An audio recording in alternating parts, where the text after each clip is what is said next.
بسم الله الرحمن الرحيم. السلام عليكم. النهارده معانا فيديو سهل وبسيط ان شاء الله. هنشوف مع بعض ازاي هنصلح هواية التكييف بتاعة العربية، فتحات التوزيع زي ما شايفين المنظر ده كده.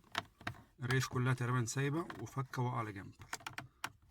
امر الله هنشوف ازاي نشرح ازاي نفك الكاسيت او الهواية بمعنى اصح، ازاي نخرجها ونرجعها لاصلها تاني. تابعوا معايا. طبعا كل اللي هنحتاجه حاجات بسيطة جدا جدا جدا، يعني ايه، متوفرة عند اي حد. وممكن لو الحاجات دي مش موجودة ممكن نشتغل بمفك، بس انا بفضل الحاجات البلاستيك لانها بتحمل الكاسيت وبتحمل فريم من الخربشة. القطعة دي تقريبا نستعملها، والقطعة دي بس. وممكن كارت اي تي ام برضو، ايه، لانه صلب شويه نستخدمه معانا. هنرفع الفريم كاسيت من تحت.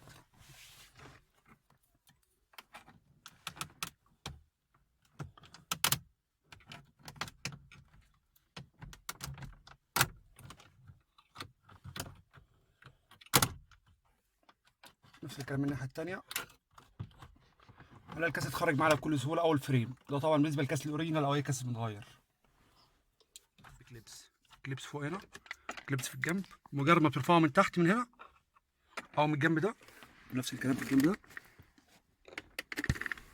كل الفريم بيخرج معاك.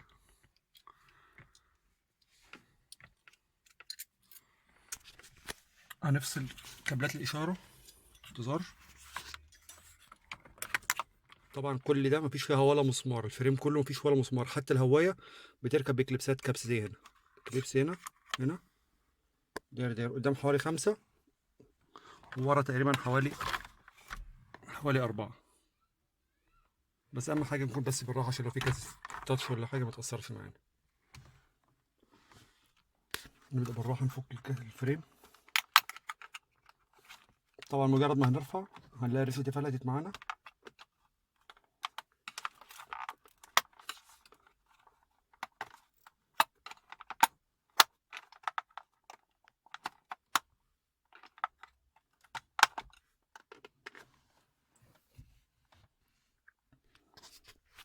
بصوا يا جماعه، بالمنظر ده كده هنبدا نرفعهم واحد واحد. يعني لو خدنا بالنا هنلاقي السن ده بينزل ورا الريشه دي اللي هي بتاعت الفريم. ناخد السن ده كده نرفع.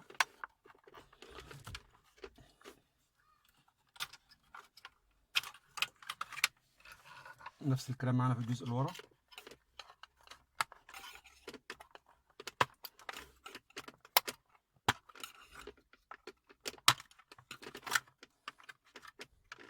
كده فصلنا فتحه التكييف عن الكاسيت او الفريم. هوريكم ازاي نتعامل معاها ونبدا نرفع ريشه التوزيع وازاي نرجعها لاصلها. ده الجزء اللي هنعمله ان شاء الله.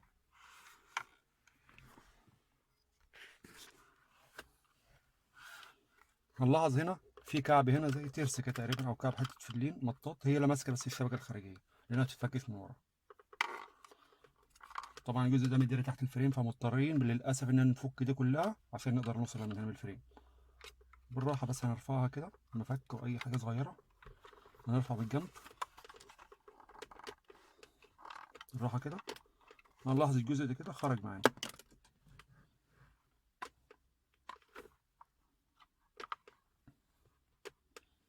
طبعا هحافظ على القطعه دي عشان هنحتاجها، قطعه الكاوتش دي اللي بتتحرك عليها.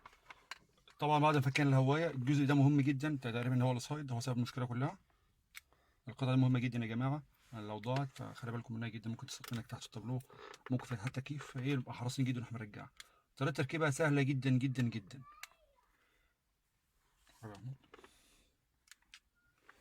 هي بتركب ضغط، يعني مفيش فيها أي فكرة ولا أي اختراع ولا أي انبهار ولا أي حاجة خالص. كبس، نيجي على ريسة ريسة كده بالترتيب، وكل اللي نعمله هنضغط بس من أي اتجاه زي ما حضراتكم شايفين كده. ده مكانها، بالضغط هنا تركب.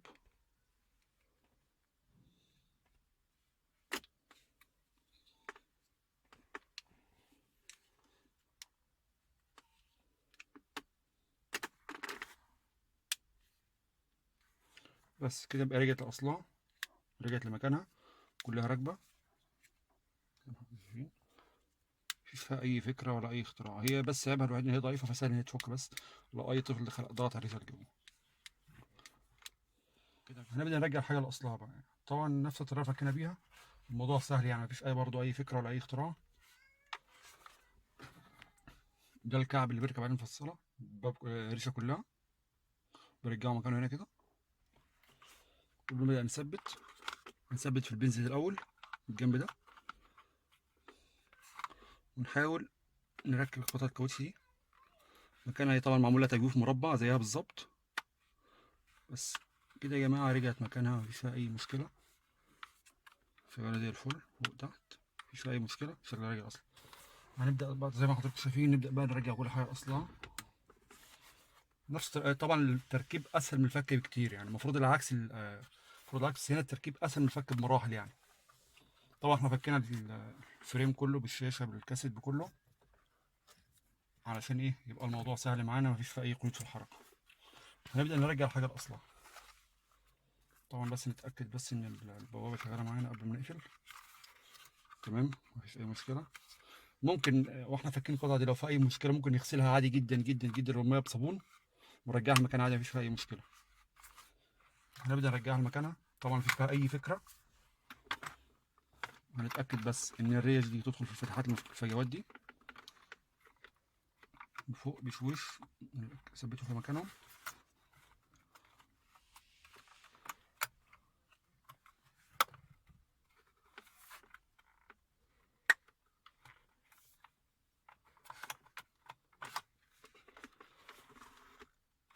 كده خلاص، يعني قبل ما اضغط للاخر كده كلهم ثابتين في مكانهم. مجرد ان هضغط بس بدات ترجع في مكانها. رجعت في مكانها، الوش كله فريم رجع في مكانه بالكامل. رجعت لبسات الظهر برضو كلهم كده نفس الكلام، رجعت لمكانها رجعت لمكانها. الجنب ده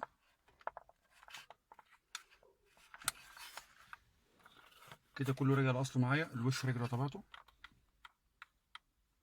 مفيش فيه اي مشكله. كده خلاص، كده خلصنا دي.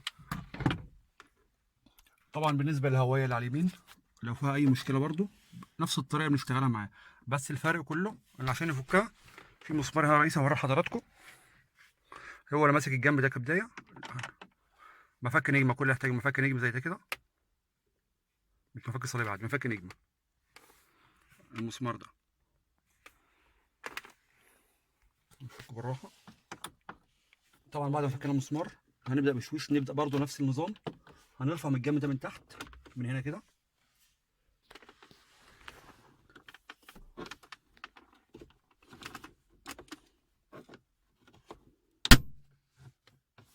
ونبدا واحده واحده نبدا نرفع قطعه قطعه كده واحنا بنتحرك.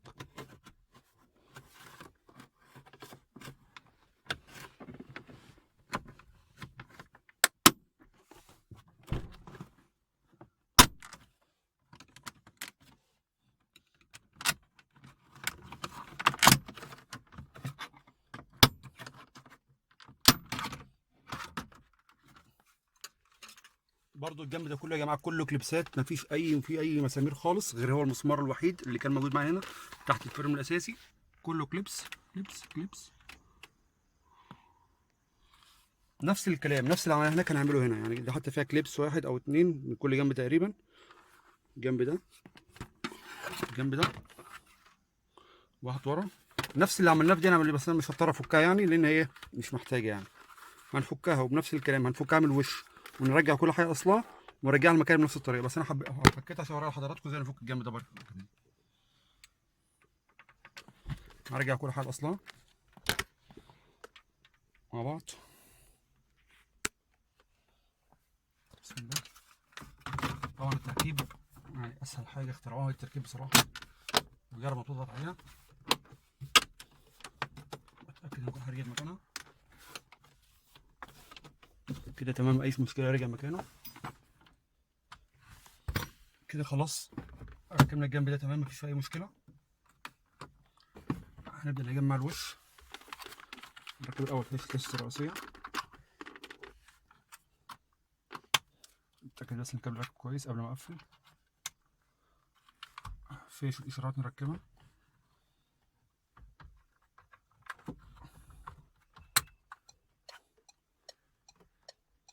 تمام. كابل اللوك.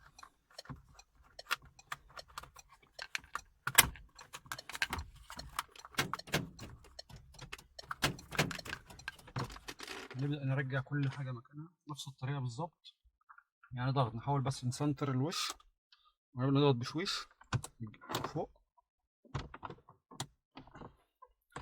جريب من تحت، بنسمع زي تكة خفيفة كده.